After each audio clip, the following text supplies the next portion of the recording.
Hello and welcome to the Over and Back Classic NBA podcast. I am Jason Mann, and with me as usual, never a second rounder in my heart, Rich Kraetsch. Thank Rich, you. welcome back to the show. Oh, thank you. I appreciate it. It's your show too. I don't know I'm welcoming you because it's your show. I mean, I just happened to do the introduction, but it's both of our shows. So I did, and we're just going to move on from that. Yeah, well, to be fair, you have done more solo shows without me, so in a way, you sort of you took ownership for a little while there. But maybe this summer, while you're a little bit busy, I can reclaim the throne that you know. Yeah, are we so desperately want the throne, the coveted throne of the host of the Over and Back podcast? But absolutely, but thank you. Absolutely. Well, maybe you've been good so far, so maybe I'll just relinquish it. I don't know. Do you need to conquer me? Is that sounds? I don't know. Yeah, I'm not sure. That doesn't sound great. Yeah. No, please do not conquer me. That does not sound pleasant. But all right, well, I'll go, Jason. That's about it. I think we've talked about all we need to talk about today. So.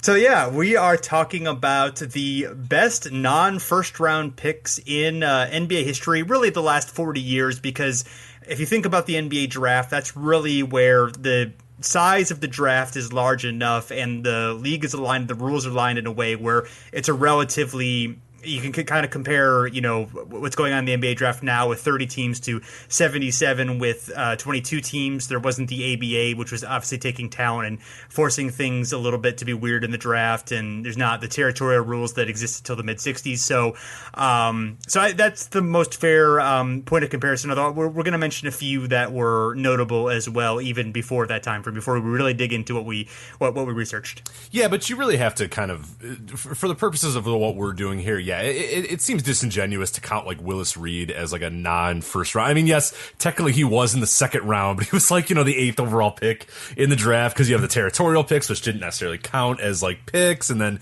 you didn't have that many teams. So it just seems a little disingenuous to add a few of these guys, like guys that are, Hal Greer's another one. I think he was 11th or something like that.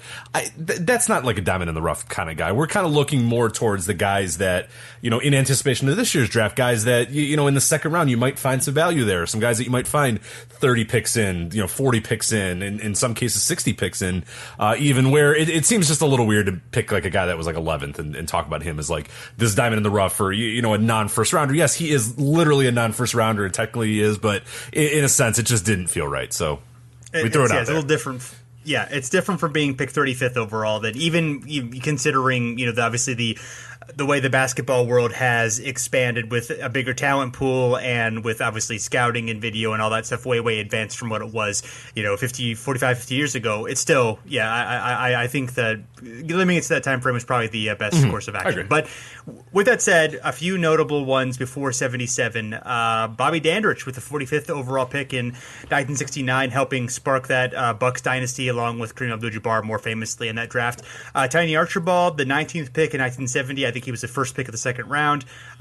Spencer Haywood, 30th overall in 71, and George McGinnis, 22nd in 1973. Both of those guys had made their claim to fame in the ABA, so they were more picked at as technicalities rather than it's actually going to those teams. But nevertheless, Gus Williams, 20th pick, 1975. He was a great guard of the late 70s, early 80s. Of course, those Sonics teams and so forth. Roby Free, the 23rd pick in 75, helping along with other guys, George McGinnis, of course, Julius Erving, and a lot of other guys helping the turnaround for the 76ers.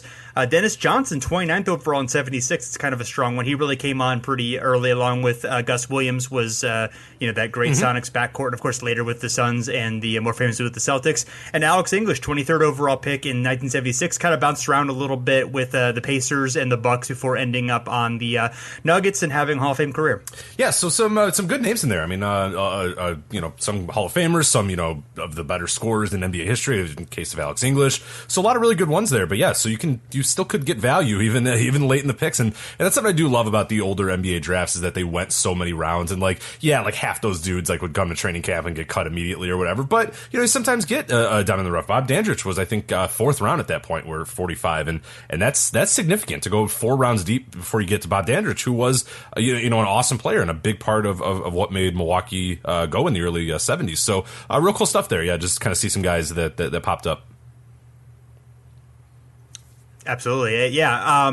Yeah, and Dandridge, of course, really should be Hall of Famer. I mean, it's you compare Bobby Dandridge's career and James Worthy's career, and almost identical in most respects. Yet, like Worthy's in the top 50 overall, and Dandridge isn't even a Hall of Famer. And Dandridge should be. I mean, Worthy should be Hall of Famer, not top 50, but should be Hall of Famer. Dandridge, sure. I think, definitely should be as well. Yeah, no, 100% agree. There you go. So we'll have Curtis on for I think the third time to ever. Like we have talked about Bob Dandridge being, and it still doesn't happen though. Like, come on, let's go. Like, yeah. We've been doing this podcast for how many years now? Like we always say it. What? Are the Hall of Fame voters not listening to our podcast? Clearly they are not. Apparently so that's disappointing. No. Well, another one of those great Sixers players came along later on as they transitioned into really the Irving-centric team in 1980 and had that rivalry with the Celtics and the Lakers. Maurice Cheeks, 36th overall in the 1978 draft. That year, Michael Thompson was first overall to Portland, of course, Klay Thompson's dad. Larry Bird also selected that year, but he had another year of college eligibility, was basically drafted by the Celtics with the feeling that they would be able to sign him next year, in which they were able to do that. And Cheeks was second overall in win shares, 103.5 behind only Larry Bird. And played 15 years in the league, 4 All-Star games, 5 consecutive all-defensive teams. Also was later a coach of the Trailblazers and the Sixers for 4.5 seasons each. And then also coached the Pistons for half of the 2014 season, but was fired before finishing season. So I guess he has never actually been fired after finishing a season. It's always been in the middle of a season. So that's the fortunate thing there. Yeah, there it is. Yeah. That's the motif. Great player, maybe not the best coach, but is he in the Hall of Fame? I feel like he's kind of like close. I don't think he is, but I think he's another like borderline. I'm not quite as adamant about it as I am Dandridge, but he was really good for. I mean, he's one of the better point guards of the '80s, and kind of forgotten because his greater success was in the early half of the decade, which isn't as well remembered, of course, as the later half of the decade.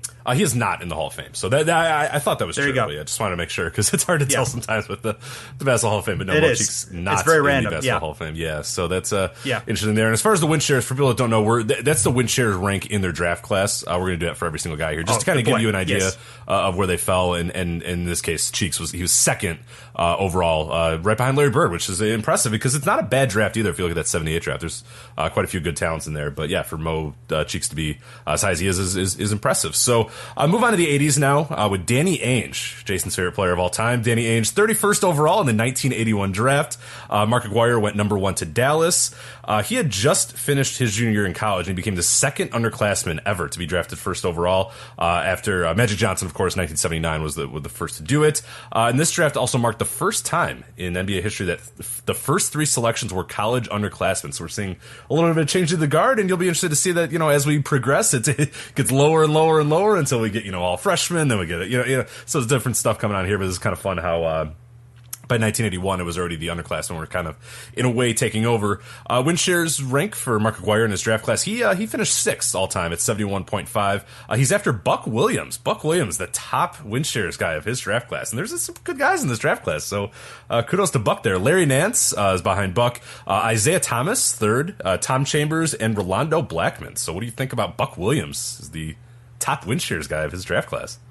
Yeah, I mean, he played a long time, so that obviously helps. I mean, he was really good, a little underrated. I still like Isaiah Thomas being Buck Williams having 120 and Isaiah Thomas only having 80 for his career. Like, obviously, what? That's and I don't think that's measuring the quality of them correctly, but it's interesting nevertheless. It just shows what win shares can sort of do in some sense. Where playing an extra 5 or 6 years will really really help you in win shares. But you got to play and you got to play well as well. So to get there, and I feel so bad because every time I say Rolando Blackman's name, I have to stop for a second and not say Rolando Balkman.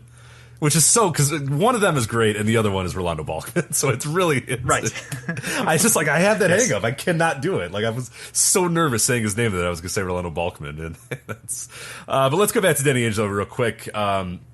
Ainge, as many know, had been playing professional baseball since 1979 with the Toronto Blue Jays. He was also playing college basketball at that same time at BYU. He reportedly preferred to continue his baseball career, but the Celtics successfully persuaded him to play basketball instead, much to the joy of young Jason Mann. He is one of only 12 athletes ever to have played in both the NBA and MLB. Ainge's career baseball stats, for those wondering, he batted .220, had a .264 on base, and a .269 slugging. Those are bad, all of them. He had a 47 OPS plus. That that is very bad. 100 is like good, and 47 is very, very bad. And that was in 211 games with Toronto Blue Jays. So I think he made the right choice by leaving baseball. But he completed in 14 seasons in the NBA. Played for the Celtics, the Trailblazers, the Kings, and the Suns. And then he went on to coach the Suns for 3 seasons and then joined management of the Celtics, where he acquires assets as sustenance. So that's good. Yes. Well, the assets are good sustenance, I've heard. Right. Yes. So one of these days he's going to make that big deal, and everyone's going to be like, it's not going to just be the deals that Danny Ainge talks about. Like, oh, he almost made that deal. I had that deal, but I just didn't do it. Yeah, I almost had this guy. I did. My dream is that he's just like forever, and they're like, Danny, like that draft's come and gone. Like you got to trade. Like he just keeps like trading back and trading back and trading back and trading back, and it's like 2028, and they're like, Danny, like he's like, no, I'm telling you, I'm waiting. Like he's like Howard Hughes at that point. He's got like a long beard. It's like, Danny, just make a trade. Like, just do it. He's like, no. I got to make the right one. They're like, all right, like it's fine. Yeah. Maybe Kevin Garnett's son by that point, right, at that point, he's like, there we go. Yeah. I wanted a winner, and I got it. There we go. And then they win the title, like, in 2 years. And he's like, see, if you just, have there patience. You go. See? Just got to have patience. Hey, he's a patient LeBron's child and Kevin Garnett's kid. Yeah. Right, exactly. Yeah. So next, Jeff Hornacek. He was drafted 46th overall in the 1986 NBA draft by the Suns. This draft actually has a record for the most players out of the prospects chosen who later debuted in the NBA, 66 players overall, which is kind of amazing. Number of talented second-round players that we'll talk about.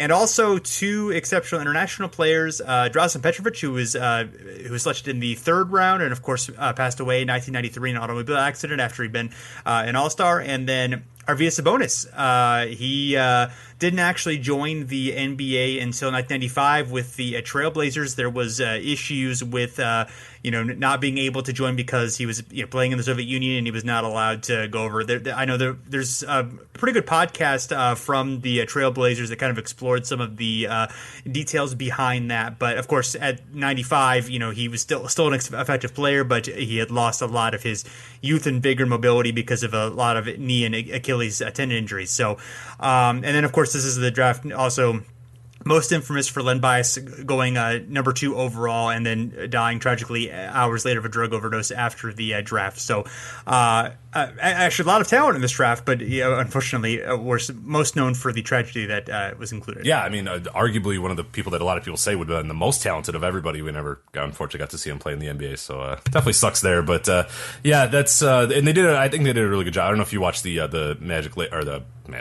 Lakers Celtics 30 for 30, the 3-parter yet, but they do a really good job of talking about Len Bias and just that in general. I really enjoyed that documentary. If people haven't seen that yet, definitely check it out if you can.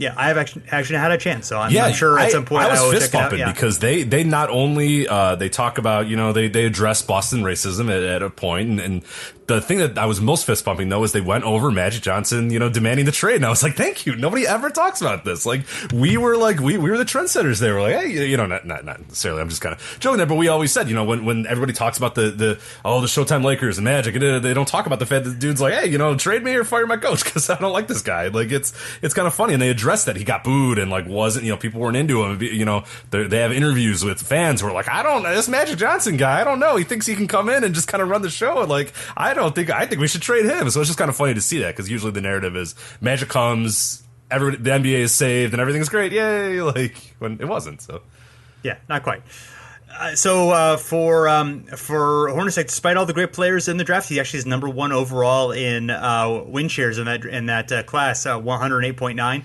And he played until 2000 with the Suns, the Sixers, and the Jazz. Was part of the Charles Barkley trade that sent Barkley to the Suns. And he's also been coach of the Suns and the Knicks, which is just going great. Everything's going great with the Knicks, and it's a very happy time. He's also I've heard good things, nothing but good things coming out of Nickland, so that's good. Yeah, Phil All-Star Jackson one at the time. Helm. Yeah. How could it go wrong? Great, nothing could go wrong. He loves his triangle. Won the 3-point contest 2 times, and was retired. His 14 was retired by the Jazz, so obviously was on those teams that reached the finals and came close to winning a championship. And speaking of this, so we're sticking with the 1986 draft here with Marc Price, drafted 25th overall by the Dallas Mavericks. As far as win share rank, he's third behind only Hornacek and then Dennis Rodman, who we'll cover in a moment. Career highlights, he played 12 seasons from 1986 to 1988, spent the majority of his career, of course, with the Cleveland Cavaliers, but his last 3 years consisted of seasons with the Washington Bullets, Golden State Warriors, and Orlando Magic. Marc Price, 4-time All-Star, 1-time All-NBA First Team, 2-time NBA three-point champion, his number 25, retired by the Cavaliers as well.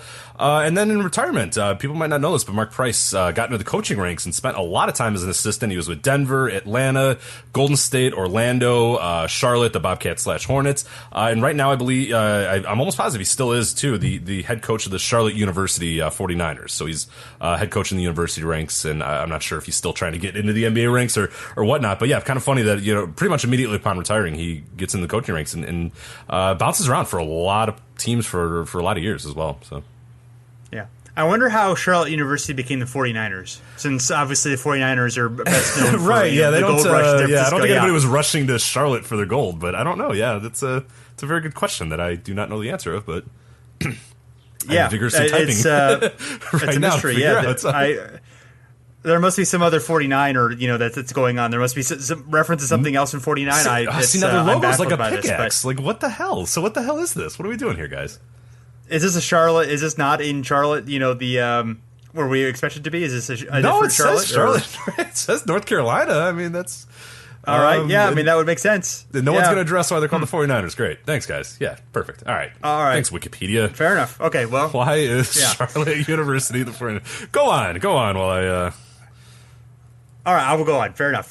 Next, also in the this draft, 2 slots later, Dennis Rodman. Sorry, I have it. Do you want it?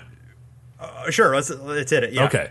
The nickname of the athletic team is the 49ers, indicative of the fact that UNC Charlotte, then Charlotte College, was saved from permanent closure in 1949.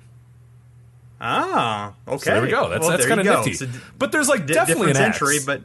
But there's definitely you look at the logo and it's definitely like a pickaxe or I don't think whatever. Sure. Well, and their logo, their mascot's like a big bearded Western guy. Like, come on, you can't do that. And then say, no, we're just because this place is going to get closed down. You're confusing everybody, mainly us. So don't do that. I wonder when they became the 49ers because, I mean, it would be, if they became the 49ers in 1949, fine. I mean, it's because pro football wasn't a big thing back then, but it was the 80s and you're just taking advantage of the 49ers are a big deal. I don't know. Oh yeah, they're like, Bill Walsh and this Jerry Rice guy's pretty cool, big deal. Let's jump on that bandwagon. Yeah, that's interesting. Yeah, I do not know. So maybe somebody listening has a catalog of knowledge full of Charlotte 49ers knowledge. So we clearly do not. Any Carolinians out there? Yeah, right. Yeah, north or south, we'll take your information if you have any idea about this because we're very curious. We have to get down to the bottom of this. Anyway. Okay. Yes. Back to basketball. Dennis Rodman. He is he is not the only NBA player in history from. He's the only NBA player in history to play from Southeast Oklahoma State University, but there were 3 other players who were drafted out of college and never played in the NBA. So he's the only one to actually play in the NBA, which is, of course, fascinating. You would think Southeastern Oklahoma State University would be a basketball powerhouse, but apparently not. Yeah. Like the modern Kentucky of basketball, but it's just not, unfortunately. Only Connie McGuire, Jerry Shipp, and Jim Spivey. Not Dan. Yeah. Jim Spivey. Not Dan. Dan went to Georgia. So wrestling Dan for those who have any idea. Dan, I would imagine the people who know who Dan Spivey is in this podcast are probably limited to you and I. But no, there's people that have listened to you and I on other things that know who Dan Spivey is. So that's true. Yes. So Waylon Mercy for So anyway, he was second overall to Hornacek in the win share rank in this draft class. Of course, best known for playing with the Pistons and Bulls and winning lots of championships. Also played for the Spurs and briefly the Lakers and the Mavericks, which did not go well. 5-time NBA champion, 2-time All-Star, 2-time Defensive Player of the Year, 7-time All-Defensive First Team, and a 7-time NBA rebounding champion, and also a 2004 ABA champion with the Long Beach Jam. Not the arguably his biggest accomplishment.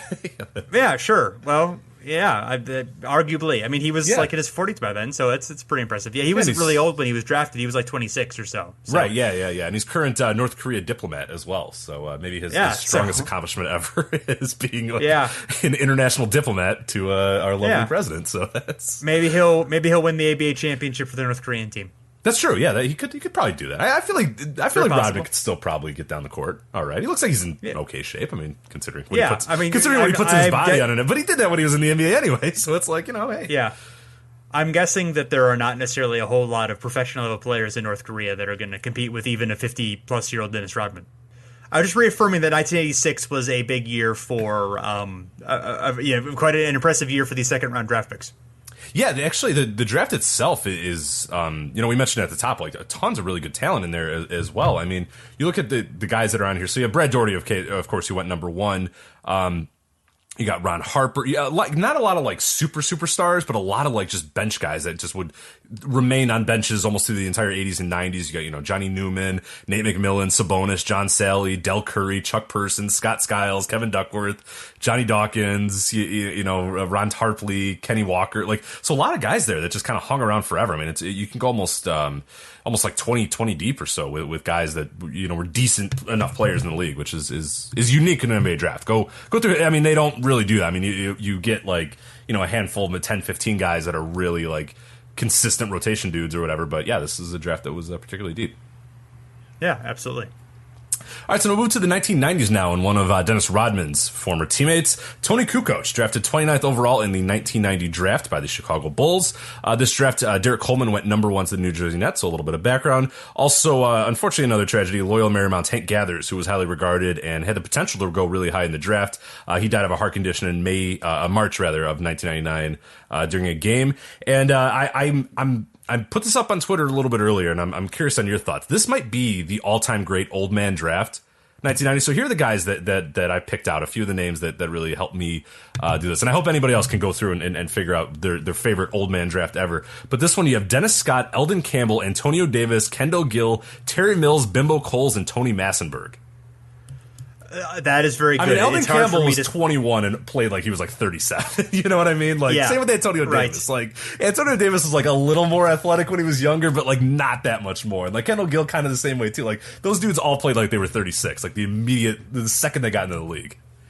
Yeah, I also think it's because a lot of those guys hung on for a really long time, so I do feel like they may have been more spry. I'm sure they were more spry to a degree when they were younger, but our memories are so imprinted of the old versions of them that it's kind of hard to remember when they were, young and spry. But I would agree that for the most part, those guys, all effective players, pretty good players in their own right. I would say that is you definitely got a good case there. Yeah, Jason Palumbo, who's one of our favorite Twitter follows as well, he responded with 1985, and here's the guys he put up here: Terry Porter, Xavier McDaniel, Charles Oakley, and Charles Oakley gives you like 100 bonus points because he played until he was like 56 years old, so he gets you a lot of bonus points. Tyrone Corbin, Bill Wennington, Sam Mitchell, and Joe Klein. That is a pretty good one too. That is a bonus points for if they're big guys too, because I feel like big guys just kind of always, especially guys like big dudes of like the late 80s and early 90s were all just like old. They all kind of had old games or whatever. So I like that. So hopefully we'll see some other people that they can come back with their all-time great old man drafts. But as far as Toni Kukoc, he ranked fourth in win shares among his draft class. He's behind Gary Payton, Derek Coleman, and Eldon Campbell. So pretty decent guys to be behind. Gary Payton, of course, the top win share guy from that draft. And as far as Toni Kukoc career highlights, he played with the Bulls, of course, from 1993 to 2000, which saw him win 3 NBA titles. He played with the 76ers, Hawks, and Bucks before retiring in 2006. And he was the NBA Sixth Man of the Year in 1996, so the famous Bulls 72-10 year as well. So yeah, that's Toni Kukoc. Yeah, I have to say on the Xavier McDaniel, like I do feel like the X-Man was like super athletic when he was young. I think he aged into the so. I would say, other than that, though, I think that was a very good example from Jason. But I have to throw it in. Yeah, I took a little bit of a. I don't know about the X-Men. I'm not going to put the X-Men in there. That's like comparing the X-Men and like Eldon Campbell. I can't do that. So right, yeah, can't do that. Yeah, but yes.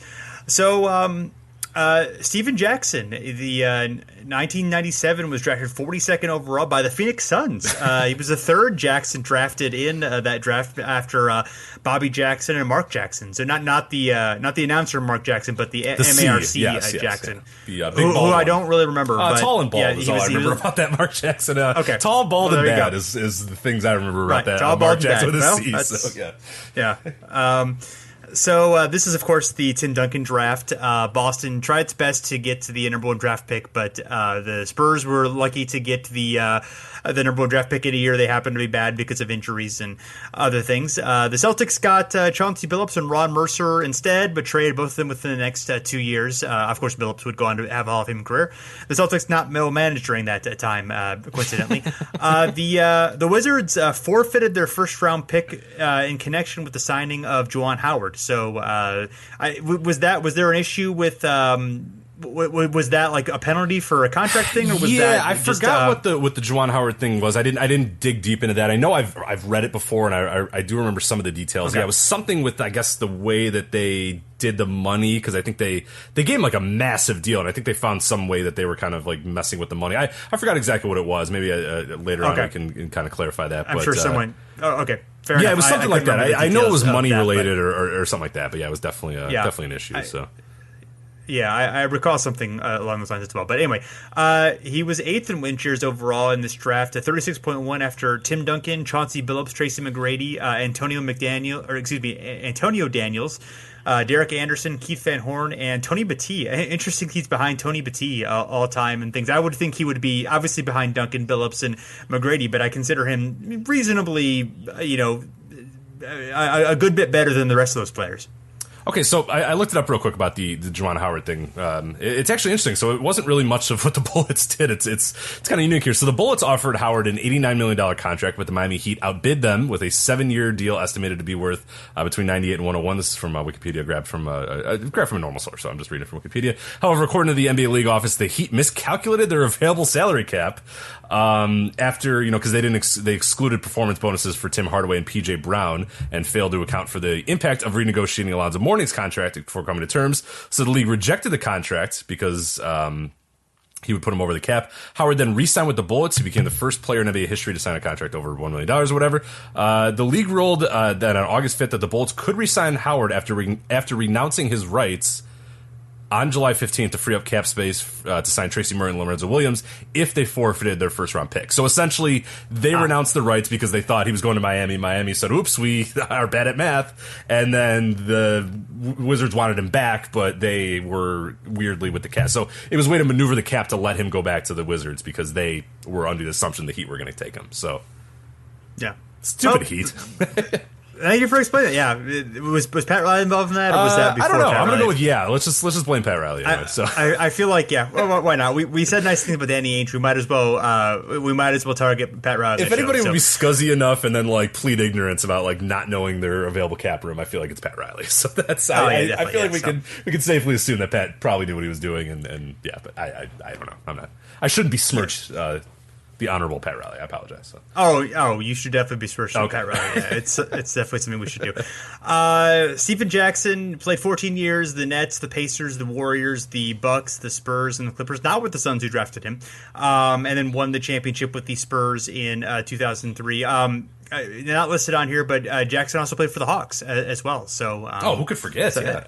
And of course, we believe Warriors famously in 2007. I have almost no memory of him playing for the Bucks either. I do kind of vaguely recall there being some weird trade that got him there or that sent him out of there. But other than that, I have no memory of Stephen Jackson on the Bucks. Yeah, I feel like I went to like a Bucks game when Stephen Jackson played there, and I still have very few memories of the Stephen Jackson. He's also an accomplished hip hop artist as well. Stack Jack, I believe, is his name, and it's yes. So he's a fun commentator on occasion, on various ESPN platforms and such. So. I'm pro Stephen Jackson. Yes. I enjoy Stephen Jackson. So, sure. Yeah. Move on to our next guy here, Rashard Lewis, drafted 32 overall in the 1998 draft by the Seattle SuperSonics. He came out of high school, so there were some obviously issues about him, and pretty early in the high school entry. Of course, had Kevin Garnett and Kobe and a few other guys as well, but by 1998, still a little cautious about drafting high schoolers.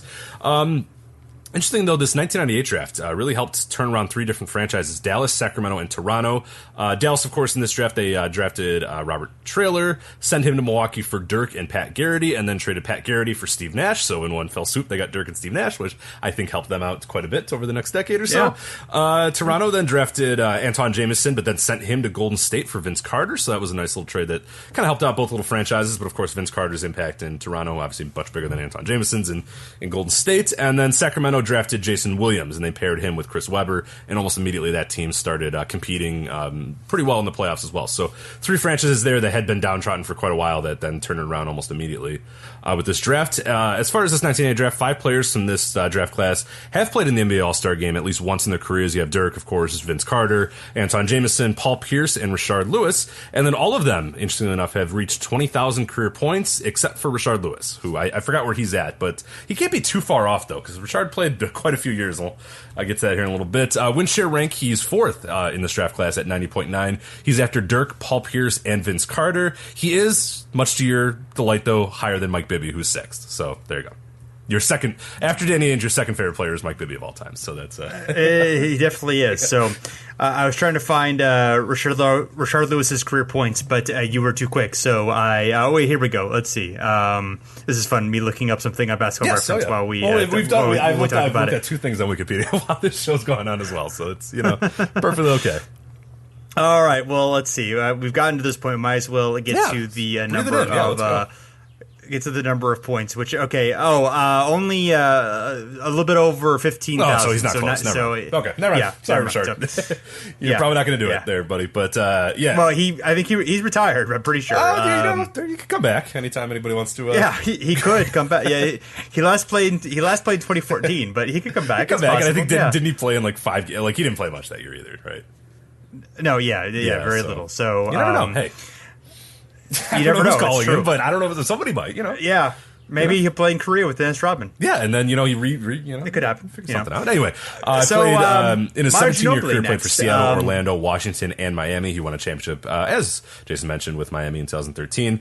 He's also a 2-time NBA All-Star as well. So that is Rashard Lewis. That is Rashard Lewis indeed. So next we have Manu Ginobili, who was 57th overall in 1999 by the San Antonio Spurs, second to last pick during that time. There were only 29 teams. And it was the first draft in which 4 players from the same college were picked in the first round. Elton Brand, Trajan Langdon, Corey Maggette, and William Avery were all picked from Duke. And there were 9 future All-Stars chosen. And also 3 winners of the 6th Man of the Year award, Manu Ginobili, aforementioned Jason Terry, and Lamar Odom. So Ginobili, 3rd in win share rank, 104.2 behind Sean Marion and Elton Brand, although I would argue that, although Brand and Marion were awesome players, I would argue Ginobili is the best of those. And he, of course, he has won 4 NBA championships 5 NBA championships with the Spurs, actually. No, he didn't win the 1991, so only 4. Never mind, this is correct. 2-time All-Star, and he also once swatted a bat out of midair and then carried it off the court. So a lot of great things. Arguably his biggest highlight ever. I mean, that's hard to do. Who wants to do that in the first place? Like, I would just let the bat go. Like, I'm not touching the bat, but Manu doesn't care. And and I think his ranks would be higher if he was obviously probably more effective because he was in limited minutes throughout his career. But that obviously keeps him from being a little bit higher on some of those things. But obviously innovative player, great ball handler, Euro step. Just a guy who was really influential and fun. And it was drafted, I think, so low in this point because this, as you mentioned, with the high school players, there was still a lot of reluctance on those guys. Also, a lot of reluctance on still bringing in international players because they were more common at this point. But there were some that had failed, and some had succeeded. So you could still get the bargains. At this point, still, some organizations were prioritizing it and some weren't. And obviously, the Spurs did and did that throughout the 90s and 2000s, and obviously paid off for them. You would see more of the international guys being like big dudes, 7-footers, your big guys, you're kind of free, less so of like the guards and swingmen type guy, more of like, we'll take this guy that's European if he's 7'2" or whatever, but we're not going to take this, 6'5", guard or whatever, but paid off for the San Antonio Spurs. So that's Great for them, and yeah, like you mentioned in the win shares, like we've done shows about Manu Ginobili, and like win shares per 48 is where he really shines because that's a guy who maximized his minutes. Yeah, didn't play as many minutes maybe as these other guys, so didn't accumulate the same amount of win shares as those other two. But when you look at him as like a per minute basis, I mean that's a guy who obviously and never complained about it either. Was more than willing to come off the bench, and a big part of why he was so good and why the Spurs were so successful is him, offering to be a bench guy and not saying, hey, no, I need to start. I gotta start. It's cool to have that. I mean, it's just a good guy to get a guy that just accepts his role from the beginning and just always, does it to its fullest. So that's Manu Ginobili. We'll jump now to the 2000s. You got Paul Millsap. So he was drafted 47th overall by the Utah Jazz in 2006. The first overall player in this draft was Andrea Bargnani. Ooh, yeah, not great. Yeah, I remember that's the second player without competitive experience in the United States to be drafted first overall. The top 5 and really the top 10 of this draft is a pretty big dumpster fire here. You might want to shield your ears for this, but you got LaMarcus Aldridge, Andrea Bargnani, so Aldridge, fine, that's fine. Bargnani, Adam Morrison, Tyrese Thomas, Sheldon Williams, then you Brandon Roy, okay, injuries, Randy Foye, okay, Rudy Gay, I mean, yeah, he played in the league a lot, and then it kind of falls off the rails here. Patrick O'Bryant and Mohamed Sene. Yeah, that was half of those guys were just disasters. I mean, obviously Brandon Roy was great, but the injuries. Rudy Gay's fine. Aldridge is a good player. That's about it. Yeah, most of the other guys are like out of the league in like 4 years, like even less than that in some cases. I mean, Randy Foye's a fine journeyman, I guess. Yeah. But and Bargnani hung around for like 4 years longer than he probably needed to because he had one good year. Sure. But as far as this draft though, there was a lot of good value though. You had Rajon Rondo was 21st, Kyle Lowry was 24th, even a guy like a Daniel Gibson, who not a great player but a decent role player. He's 42nd in this draft. As far as Paul Millsap's win shares ranks, he's second behind only LaMarcus Aldridge. Then as far as highlights for him, played obviously in Utah until 2013, and then he became a member of the Atlanta Hawks, and he is a 4-time NBA All-Star. So, Millsap's had a nice career. He's been a nice Hawk. I'm going to be sad when the Hawks probably are not going to re-sign him, and I understand he's older, probably not a good investment, but, he's helped the second half of this, pretty good run for the Hawks over the last 10 years, and it'll be a little sad to see him go, if that indeed happens. So next, Marc Gasol. He was 48th overall in 2007 by the Lakers, and then was later traded the next year for his brother Pau. And the issue with him is that his weight. Well, he was pretty overweight and was not necessarily seen as anything special. But he lost the weight and suddenly sparked to become a great player. And this was the Kevin Durant, Greg Oden draft. Oden was drafted number 1 overall. Durant number 2. They were the first freshmen selected with the top 2 drafts. And Horford was number 3. Al Horford was selected 3rd by the Hawks that year. Big actually led to their from them being a terrible team to a pretty good team for a long time. And there was also, this was the summer of some of the Ray Allen to Boston trade and the slightly less remembered Zach Randolph than the Knicks trade. Slightly less successful one as well. Didn't quite. Yes, and also.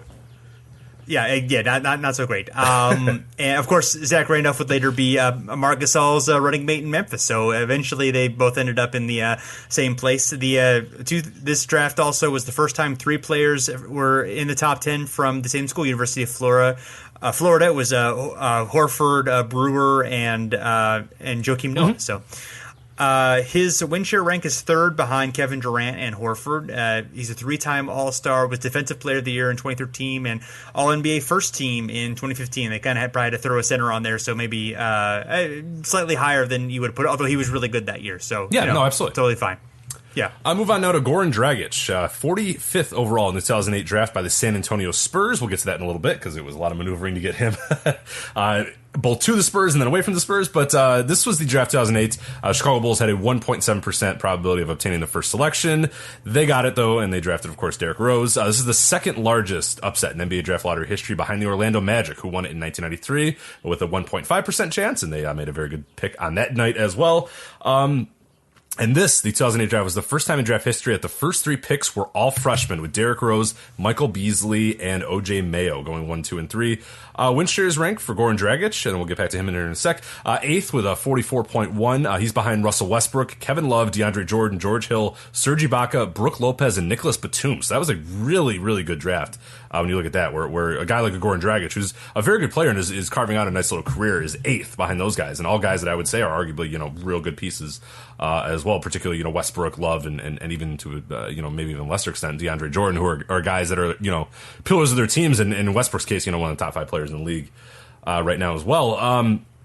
So as far as Dragic, though, he was drafted by the Spurs, but his draft rights were traded in exchange for the draft rights to Malik Harrison. So in case you're wondering if the Spurs are mortal, they are, because they traded Goran Dragic for Malik Harrison, and that I don't think worked out all that well. Of course, Dragic, he played 2008 and 2011 with the Suns. Then he moved on for 1 year with the Houston Rockets. He returned then to the Suns 2012 to 2015, and then now with his present team, Miami, and he's been there since 2015. He won the NBA's Most Improved Player Award in 2014. And then a great little fun fact, he and his brother Zoran, alongside teammates Markieff and Marcus Morris, all briefly played together during the fourth quarter of a game against the Philadelphia 76ers in January 2015. It was the first time in NBA history that 2 different pairs of brothers played together for the same team at the same time. Quite magical. That is incredible. I don't think is going to... That's really hard to have, like, a half your team be related to each other. Or like, that. Right. That's really, like... Yeah, that's difficult to do. So, congratulations, Phoenix Suns.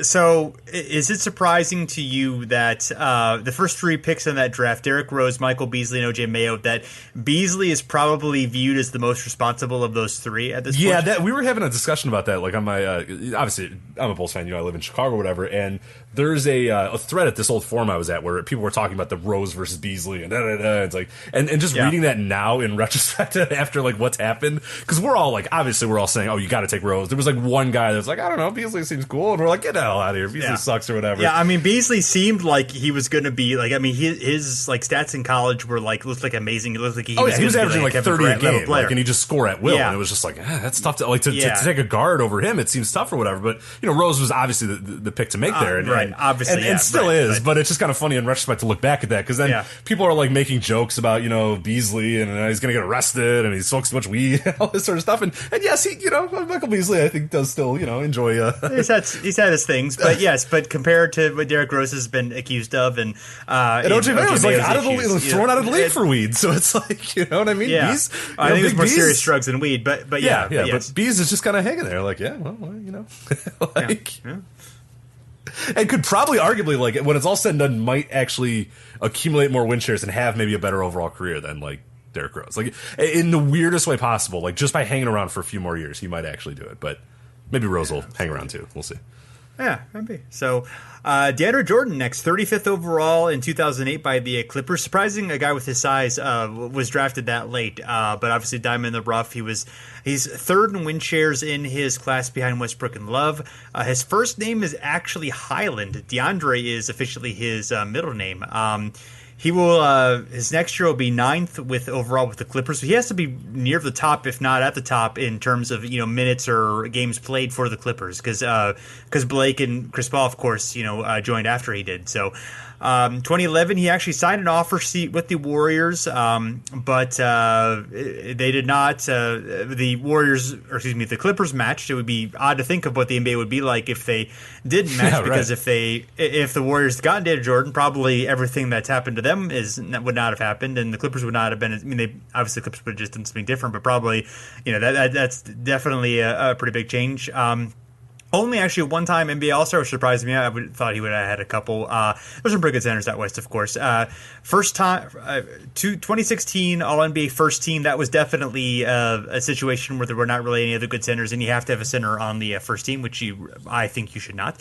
So they should be positionless. And two-time rebounding leader and two-time All-Defensive first team. So he's had a very, very good career, and obviously been a part of some, as we talked about, some Clippers teams that are really impressive, but just we're in the wrong era. Yeah, we are good, but not great, which was a really good episode. I think Sure. we talked about the Clippers as kind of the front runners of that, but yeah, a really good episode in our archives you can check out. But yeah, that the idea of DeAndre Jordan in 2011 going to the Warriors for a multi-year deal is just interesting. Like, is that, I don't know, do the Warriors, are they what they are with Jordan? Because like Jordan could still get down, and we know that he can obviously run the floor pretty well, but yeah, you do wonder if the what the Warriors are able to do if it's quite the same with DeAndre Jordan, or if they even draft a guy like a Draymond Green. It's one of those things that's just like this one little thing, it completely changed the trajectory of the NBA. But that's in pick out those all the time, but yeah, that's one that's like super close, or it's just like, man, like that's really could have happened there. But yeah, so we'll move on now. 2010, so you got Hassan Whiteside, drafted 33 overall in 2010 by the Sacramento Kings, which seems interesting because he's just now kind of burst onto the scene, but we'll get to that if you're not familiar with the Hassan Whiteside journey. This draft, 2010, set the record with 5 players being drafted from the same school in the first round. That was John Wall, DeMarcus Cousins, Patrick Patterson, Eric Bledsoe, and Daniel Orton. They were all from the University of Kentucky. Win share rank for Hassan Whiteside, he's 8th behind Greg Monroe, Paul George, Gordon Hayward, John Wall, DeMarcus Cousins, Derek Favors, and Ed Davis. So I'm guessing he's going to pass Ed Davis at some point. But as far as those other guys, really good draft there. I mean, Monroe, George, Hayward, Wall. I mean, we're looking at especially George and Hayward are 2 top tier players, and Cousins you can throw in there too, and John Wall. So it's like 4 of those guys are like franchise cornerstones in a lot of ways. So. Career highlights now for Hassan Whiteside. Oh, I was really hoping you were going to have to do this because I cannot pronounce half these things. So that's all right. I'll take over. I'll do it. Okay, all right. I can do cool. it. I'll handle it. Yeah. Okay, all right. This is the Lebanese basketball league I think you're going to have trouble with, but go ahead. All right. Well, that's all right. I'll figure it out. So he spent 2010 through 2012 with the Kings and also the Reno Bighorns of the D League. The G League. 2012 the G League, sir. Well, it was D League at the time. So, no, it's yes. Swipe it from the record. It's always been the G League. Are you kidding? Our good friends at Gatorade. In the G League era.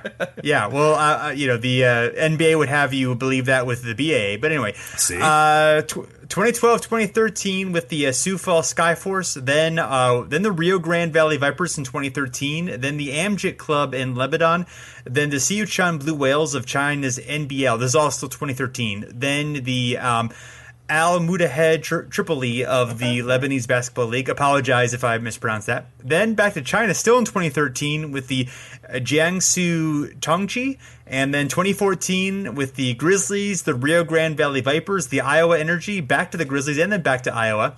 Then 2014 with Miami, then back to Sioux Falls, and then recalled has been with the Heat ever since, once he caught on with the Heat and started playing really well there.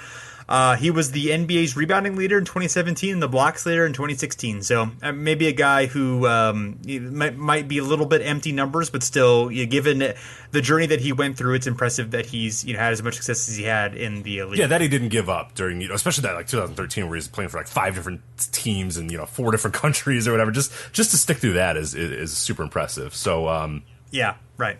He's sort of been a kind of a guy who a lot of people have questioned where his head is at times, or what his motivations are. But yeah, dealing with that, having the dream to play basketball at even though he's 33 overall, he still obviously has his size and talent, and to bounce through all that does show some resiliency and some focus. That obviously just getting the NBA, you have to be pretty resilient, pretty focused to accomplish that.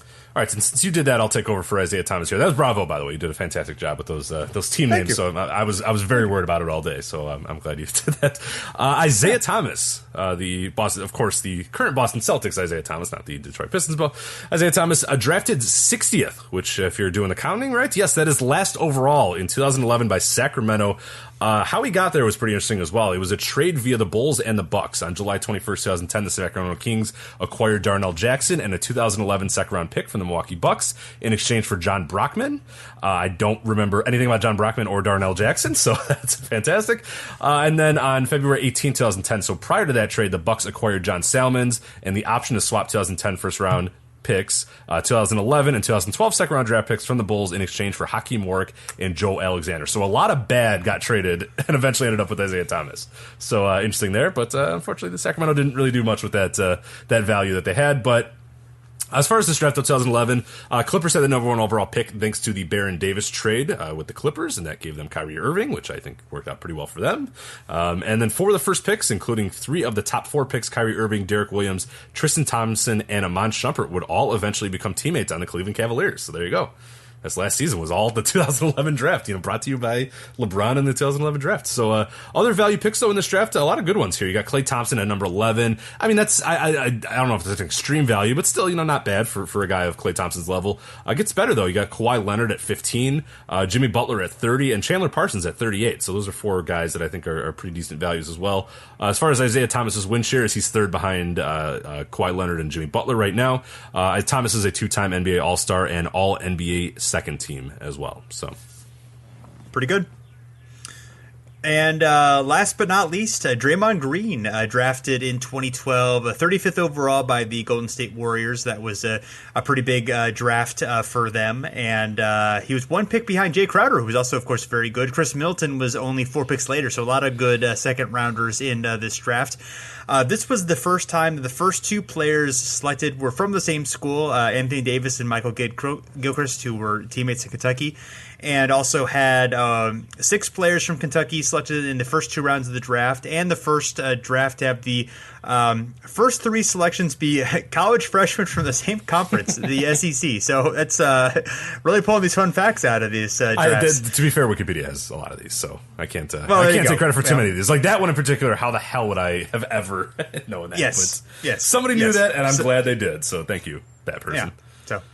So, win share rank out of this draft is 4th behind Anthony Davis, Damian Lillard, and Andre Drummond. Obviously, a good draft there. 2-time NBA champion now, having won the second one. 2-time NBA All-Star steals leader in 2017, which surprised me a little bit. He's known for, of course, being versatile and being able to, get all the stats on the stat sheet, so to speak. But I didn't think of steals necessarily as a primary. No, I never. He did. There you go. I wouldn't either. I wouldn't either. So, I don't equate Draymond to like a big steals guy. So that's interesting. So. Yeah, there you go. So I wonder how many forwards have led the league in steals. That can't be. It's obviously a more common thing with the guards. Mm-hmm. So that's that'd be interesting to see. Yeah, I don't know, and I'm not going to look it up because we've done enough looking up on this show. So. We have, yes. So we had some listeners who chimed in with some other of their favorite non-first round selections. So there's some good ones here to mention.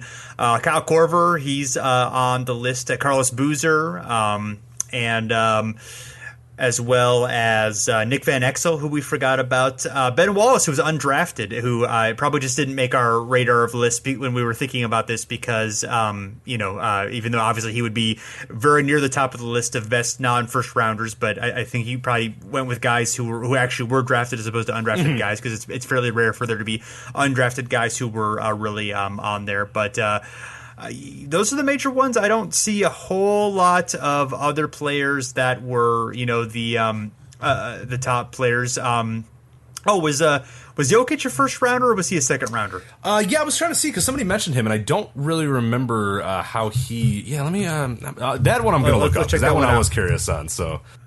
Yeah. That was mentioned, but I thought he was a late first rounder. I thought so too. That's why I was a little curious as well. Oh no, he was 41st overall in round 2. So yeah, he'll be on. If he's not already on the list, he'll certainly be on there. Bulls traded him for Doug McDermott, didn't they? That's.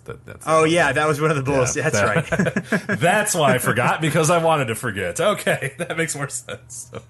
All right. Well, thanks, everyone, for checking us out. You can find us at the Stepback at fansided.com. You can also search for us on iTunes, Stitcher, or wherever you listen to your podcasts. Subscribe, rate, review, good ones that will make us feel better and help us shoot up those rankings, mythical or real rankings. I don't even know how that exactly works. But anyway, it would be good to do, and we would appreciate it. And also, you can follow us on Twitter and Facebook at Over and Back NBA. So thanks for listening, and we'll be back again soon.